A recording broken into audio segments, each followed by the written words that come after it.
Welcome to Gnanaprasuna astro channel. ఇవాళ వీడియోలో ఎవరు ఖచ్చితంగా కోటీశ్వరులు అనే అంశం. ముందుగా నా ఈ ఛానల్ ఇదే మొదటిసారిగా చూస్తున్నట్లయితే సబ్స్క్రైబ్ చేసుకోండి. అందువల్ల నా అన్ని వీడియోల నోటిఫికేషన్స్ మీకు అందుతుంటాయి కాబట్టి ఏ వీడియోను మిస్ కాకుండా చూడవచ్చు. ఇక ఖచ్చితంగా కోటీశ్వరులను చేసే వ్యవస్థ ఏ గ్రహాలు కలిసి ఉంటే వీక్షిస్తే ఏర్పడుతుందో తెలుసుకుందాము. మనం ఏ లగ్నంలో జన్మించినా అంటే 12 లగ్నాలలో ఏదో ఒక లగ్నంలో జన్మించి ఉంటాము.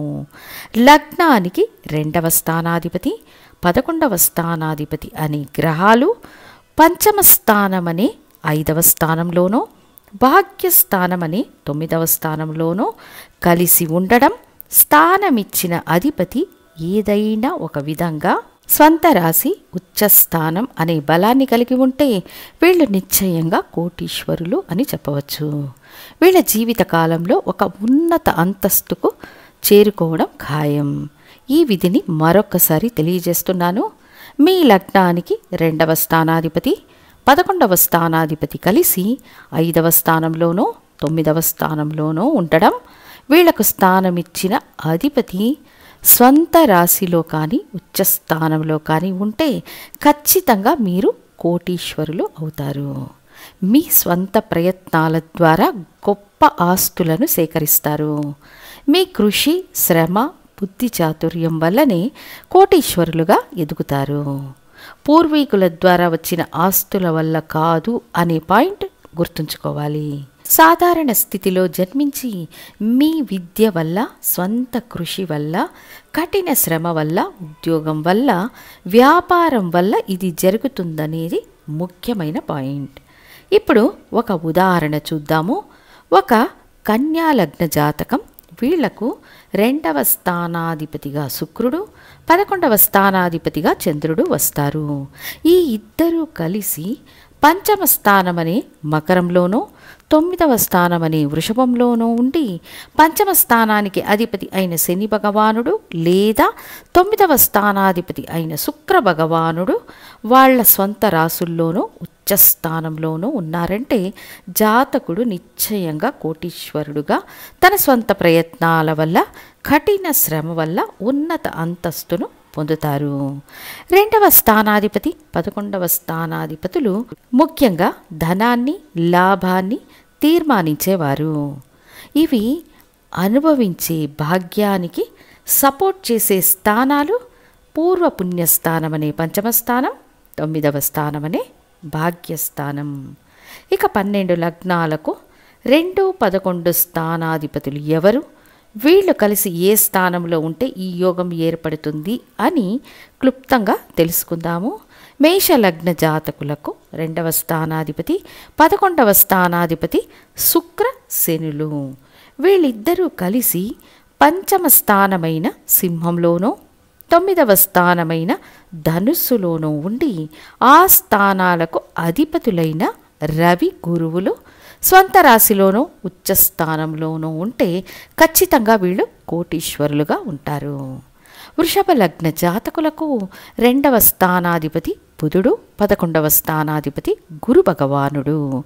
ఈ బుధుడు, గురువు కన్యలో కానీ మకరంలో కానీ కలిసి ఉండడం, వీళ్లకు స్థానమిచ్చిన అధిపతులు స్వంత రాశి ఉచ్చస్థానంలో ఉంటే వీళ్లకు కోటీశ్వర యోగం నిశ్చయంగా ఉంటుంది. మిథున లగ్న జాతకులకు సంబంధించినంత వరకు 2వ స్థానాధిపతి చంద్రుడు, 11వ స్థానాధిపతి అయిన కుజుడు కలిసి పంచమ స్థానమైన తులలో కానీ 9వ స్థానమైన కుంభంలో కానీ కలిసి ఉండడం, ఆ స్థానాధిపతులైన శుక్రుడు, శని స్వంత రాసుల్లో కానీ ఉచ్చస్థానంలో కానీ ఉంటే ఇది నిశ్చయంగా కోటీశ్వర యోగంగా పనిచేస్తుంది. కర్కాటక లగ్న జాతకులకు రవి ధనాధిపతిగాను శుక్రుడు లాభాధిపతిగా వస్తారు. రవి, శుక్రులు ఆల్మోస్ట్ చాలా వరకు కలిసే ఉంటారు.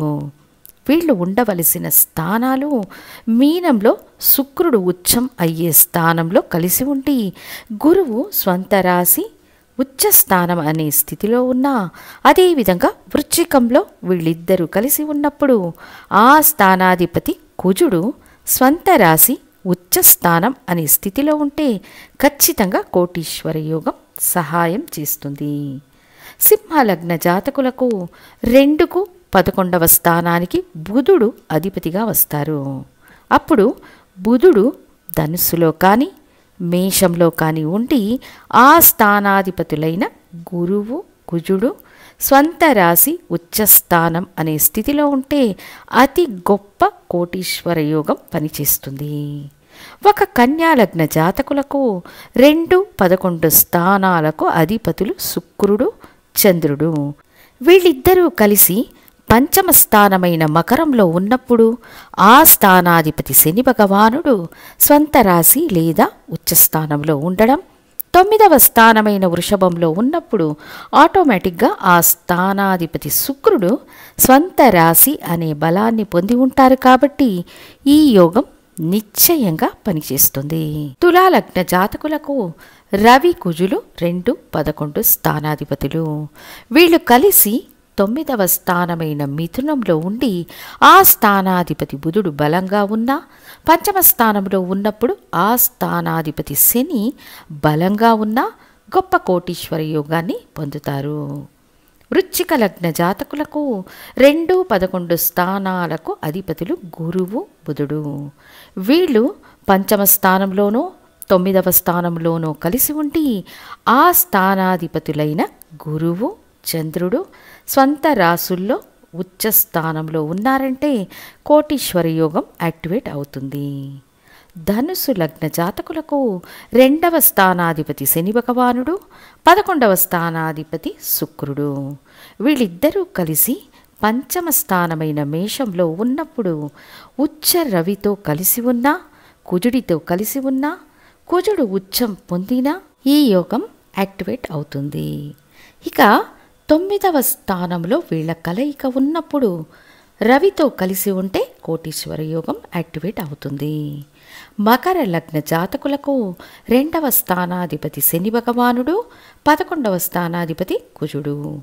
వీళ్ళిద్దరూ కలిసి 9వ స్థానమైన కన్యలో బుధుడితో కలిసి ఉండడం, పంచమ స్థానమైన వృషభంలో కలిసి ఉండి ఆ స్థానాధిపతి శుక్రుడు స్వంత రాశి లేదా ఉచ్చ స్థానంలో ఉండడం వల్ల జాతకుడు తన స్వంత ప్రయత్నాల ద్వారా స్వంత కృషి వల్ల కోటీశ్వరులుగా ఎదుగుతారు. ఒక కుంభలగ్న జాతకులకు 2, 11 స్థానాలకు అధిపతి గురు భగవానుడు. ఈ గురు భగవానుడు పంచమ స్థానమైన మిథునంలో ఉన్నా, 9వ స్థానమైన తులలో ఉన్నా ఆ స్థానాధిపతులైన బుధుడు శుక్రుడు స్వంత రాశి ఉచ్చ స్థానంలో ఉంటే వీళ్ళు కూడా మహాకోటీశ్వర యోగం ఉన్న జాతకులు. తర్వాత చివరిగా మీన లగ్న జాతకులకు 2వ స్థానాధిపతి కుజుడు, 11వ స్థానాధిపతి శని భగవానుడు. వీళ్ళిద్దరూ కలిసి పంచమ స్థానమనే కర్కాటకంలో ఉన్నప్పుడు చంద్రుడు కూడా ఉండడం లేదా చంద్రుడు ఉచ్చం కావడం లేదా చంద్రుడు పౌర్ణమి యోగాన్ని పొంది ఉండడం, 9వ స్థానంలో ఉంటే కుజుడు స్వంత రాశి అనే బలం కలిగి ఉంటారు. కాబట్టి కోటీశ్వర యోగం యాక్టివేట్ అవుతుంది. సో నిశ్చయ కోటీశ్వర యోగానికి 2, 11 స్థానాధిపతులు కలిసి పంచమ స్థానం మరియు భాగ్యస్థానంలో అమరి ఉండి ఆ స్థానాధిపతులు స్వంత రాశి ఉచ్చస్థానం అనే వ్యవస్థ కలిగి ఉంటే ఖచ్చితంగా మీ స్వంత కృషి వల్ల ప్రయత్నాల వల్ల జీవితంలో గొప్ప శిఖరాలకు చేరుకుంటారని తెలియజేస్తూ మళ్ళీ ఇంకొక ఇంట్రెస్టింగ్ టాపిక్తో మళ్ళీ మీ ముందుంటాను. ధన్యవాదాలు.